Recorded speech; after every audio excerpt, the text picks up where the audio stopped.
এক নারী কাপড় খুলে নিজের দাদার কফিনের ভিতর শুয়ে পড়ে। তারপর ভাইকে তাড়াতাড়ি কফিনের দরজা বন্ধ করে দিতে বলে। শ্বাস নেওয়ার জন্য শুধু একটি ছিদ্র খোলা ছিল। সেই লাশের সঙ্গে নিজেকে কবর দিয়ে দেয় একটাই কারণে, ভূত সত্যি আছে কিনা তার প্রমাণ করার জন্য। আর সে জানতে চায় খারাপ মানুষ মারা গেলে তার কি সত্যি কোনো অদৃশ্য শাস্তি পায় নাকি এমনি ভাবেই চলে যায়। পরবর্তী মুহূর্তে মেয়েটি ক্যামেরা নাইট ভিশন মোড চালু করে আর নীল আলোয় চারপাশে অবস্থা লক্ষ্য করতে থাকে। তার পাশে থাকা লাশটি জীবিত অবস্থায় ছিল এক ভয়ঙ্কর দুষ্কৃতিকারী। কিন্তু 4-5 ঘন্টা পেরিয়ে গেলেও কফিনের ভিতর অস্বাভাবিক কিছুই ঘটে না। মেয়েটি ভাবলো একটু ঘুমিয়ে বিশ্রাম নেবে। ঠিক তখনই হঠাৎ সে অনুভব করে একজোড়া কালো হাত তার গলা চেপে ধরেছে। ভয়ে মেয়েটি বারবার জোরে চিৎকার করে ভাইকে ডাকতে থাকে। কবরের উপরে বসে সিগারেট টানছিল। কফিনের ভিতরে কোনো নড়চড়ায় সে টের পায় না। আতঙ্কিত মেয়েটি তাড়াহুড়োর সময় শ্বাসের ছিদ্রটি পরীক্ষা করে। ঠিক তখনই ঘটে এক ভয়ঙ্কর ঘটনা। ছিদ্র দিয়ে হঠাৎ একটি সাপ ঢুকে পড়ে। সাপটি ধীরে ধীরে মেয়েটির দিকে এগিয়ে আসে। ভয়ে সে এতটাই আতঙ্কিত হয়ে পড়ে যে শ্বাস নিতেও সাহস পায় না।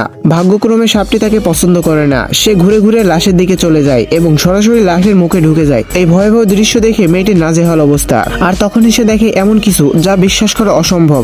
হঠাৎ করে লাশটি আবার উঠে বসে। বাকি অংশ দেখতে কমেন্ট করো পার্ট 2।